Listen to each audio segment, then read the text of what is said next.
All right, today we are going to be talking about Parmenides and associated figures, including Zeno and the Atomists.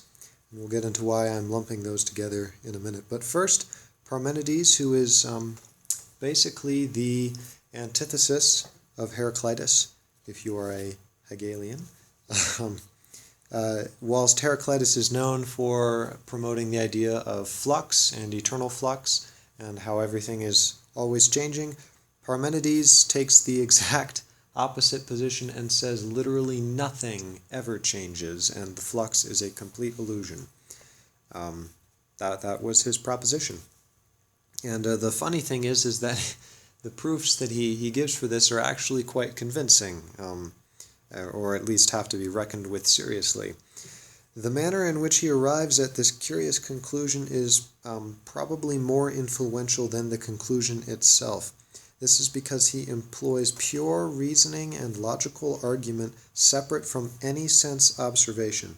And this is really important about Parmenides. He's been described as the father or grandfather of rationalism, as we know it today. All philosophers before him, particularly Heraclitus, if you read him, but really all of them, relied to some degree on their sense experience. They would always reference things from their experience. Thales said that the fundamental substance is water. That's something that they could see.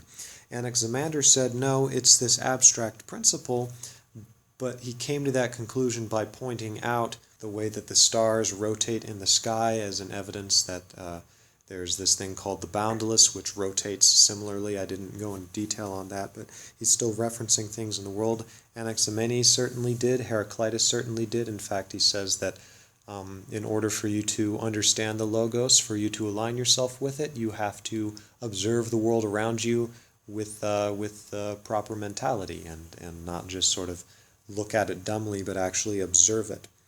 Parmenides, however, completely cuts off sense observation from the picture and goes entirely on reason. See, Parmenides was the first to make a proposition completely isolated from sense experience. His predecessors always made some reference to the observable world. He was the first true rationalist. His argument, whenever you think, the content of your thoughts must be of the form something is so and so, or this is the way that things are. For example, the table is brown, Parmenides is old, this paper is about such and such, Michael Pierce's voice is weird, and so on. Therefore, we can't think about something that is not, for if we could think about something that is not, then it would be something. The concept of nothing is nonsensical. Nothing is not, you could say. We can't think about nothing, and neither can nothing exist, for then it would be something. Thus, something cannot become nothing. Things cannot cease to exist in any way because nothing is not. Therefore, change is impossible, even nonsensical, because change would involve something passing from a state of non-existence, the future, into the existence, the present, into a non-existence again, the past. It also involves certain attributes of a thing coming into and out of being. If change is impossible, then our senses are deceiving us, for reason tells us, according to Parmenides, that nothing can ever pass in and out of existence. Hence, everything exists at once and never changes. Everything is one, eternal, indistinguished from anything within it, and our senses are just lying to us. So Parmenides' rejection of all sense experience was and remains rather disturbing, particularly because of the apparent strength of his argument. He began a tradition of favoring pure reason over sense experience that would be accepted or rejected by all philosophers after, but one way or another all philosophers have to come to terms or reckon with Parmenides' puzzle. They've never satisfactorily figured this one out anyway. Bertrand Russell gave, I thought, a somewhat self-contented answer, but that's just my biased opinion. I did not agree with him entirely. But anyway, once again, I can't stress enough how important it is that this is the first time that someone has come up with an argument, proposed it, and said, prove me wrong, but my argument makes no reference to sense experience. And he actually, the two poems that he wrote, the one was The Way of Truth, which is where he talks about how nothing is not and how nothing can change, and then he talks about The Way of Opinion. And the distinguishment here, which will carry on to Plato, by the way, basically says that reason is the way of truth and sense experience is the way of mere opinion. You can't trust sense experience because it's deceiving you, because reason is telling you something else. So, to make matters even worse, Parmenides was further defended by his devout and rather shrewd student by the name of Zeno. And Zeno reportedly paid back Parmenides' critics with interest, because what he did was he furthered our difficulties. He devised a number of logical paradoxes that have influenced all logical arguments since. So each of these logical paradoxes follows a very similar format. So let's say that you want to get up from the computer and go to the door of your bedroom or wherever you're watching this and get a drink. In order for you to do this, you must first cross the midway point between you and the door to your room. But in order to reach that, you must also cross the midway between you and the first midway. But in order to cross that, you must cross the midway between that midway and that second midway, and then the actual midway we started out with. So, assuming that there's 10 feet between you and the door, then you must cross the midway at the 5-foot point. But you can only do that after you've crossed the midway at the 2.33-foot point, which is after the 1.15-foot point which is after about the 0.60-foot point, which is after, and you get the idea. Zeno is pointing out the infinite divisibility of existence. He's saying if something exists, then it can conceivably be divided in half, and each half can be conceivably divided, and so on. If that is so, then how is any motion possible? Because you've got an uncountably infinite space to traverse between every whole number. There's an infinite number of points, as mathematics sometimes holds, as well as an infinite number of moments between the past and future, if you conceive the past and future as a number line. So this is the problem that Zeno presents, is he's saying that of course there's no change, because we can show that there's no motion through time.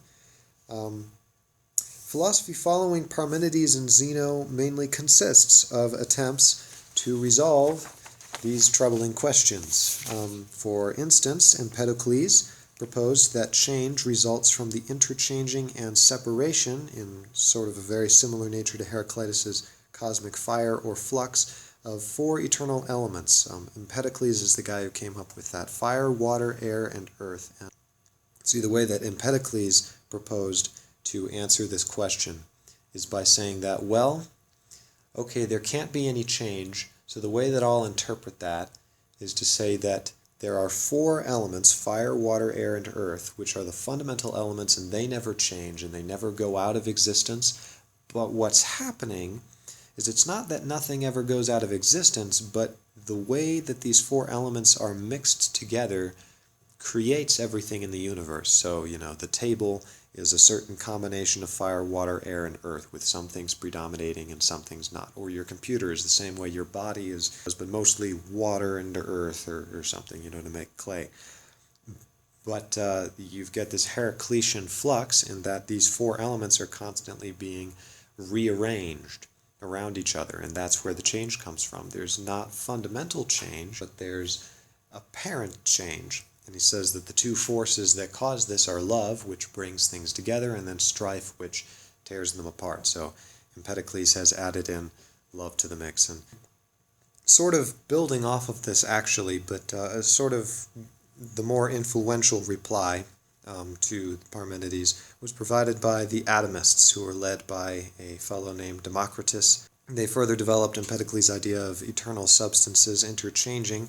They were originally led, actually, by the mysterious Leucippus, whose name I just mispronounced, but they were later represented by the far better-known Democritus, so I'm just going to refer to Democritus because it's a whole can of worms, figuring out who said what. But the Atomists proposed that the universe was not infinitely divisible, as Zeno claimed. It's pretty but did hit a point that was indivisible, and they called this the atom, thus allowing a finite number of points between you and your door. So you don't have to cross an uncountably infinite space between each whole number. You have a finite amount of space that you can cross. These atoms were described as infinite in number, but they are finite in extension, and otherwise they were described as tiny Parmenidean ones. So this is why they're indivisible and eternal, because rather than everything being just oneness, it's actually a bunch of these sort of abstract individual ones that there's an infinite number of, but they're finite in extension. And these atoms, like Empedocles' elements, fly about freely according to natural laws and sort of collide into each other, and because of the way that they're shaped, will sometimes hook together in molecular combinations that form the objects of our sense experience. And then later they will disassemble, falling apart, and thus produce change without anything truly passing out of existence, as I explained for Empedocles. These atoms roam about in what the atomists called the void, which they described as no thing. So this is very interesting because they're sort of circumventing, in my opinion, they're circumventing the Parmenidean distinction between something existing and something not existing. Because the atomists say that, well, there's actually two kinds of existence that you can have. You can have the atoms, which exist in one kind of way, and then you can have the void, which exists in a different kind of way, which allows the atoms to move around inside of it. So they said that it is a no thing, that the atoms are things, and then the void is a no thing, and thus they claim to avoid the Parmenidean problem. I think it's kind of a cop-out, but that's just me. I'm very sorry. I'm trying to be objective here. It's a pretty darn good answer, and obviously it has heavily influenced science.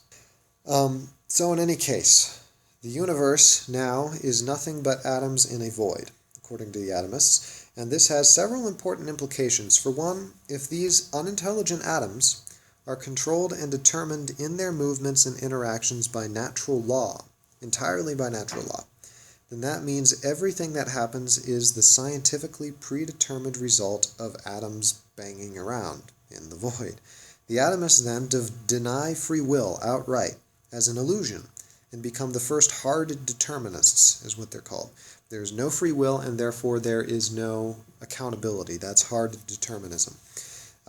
You cannot do otherwise than what you're doing because you're just a bunch of atoms that are moving around according to natural laws, whatever those turn out to be, and everything you do is just the atoms moving around in the void in particular ways and then falling apart. So our sense experience, while valid, is also self-constructed. That is, our experience is merely an interpretation of the world. For instance, honey tastes sweet because of the interactions between atoms of honey and atoms of the taste buds, not because honeyness is any objective attribute out there in the world. Healthy people find honey tastes sweet, while sick people find honey tastes bitter. This was an observation that they made, saying that, look, these are just interpretations of the world. Taste is an interpretation relative to individuals, and depending on how the atoms are combined, they'll taste differently. There's no such thing as actual honeyness. Well, it's that idea in particular that will be extremely important and influential for the next stage of our story, which I'll discuss in the next video, which is the rise of the Sophists. The Sophists, who were, for the most part, I'm actually pretty sure every single one of them was a relativist in this sense, that they worked directly off of this idea that the atomists came up with, that honeyness does not exist in itself. It's an interpretation. So we'll get into that in the next video. So let me know what you think of this examination, comments, criticisms, questions in the comment section below, and I will see you in the next video. Thank you.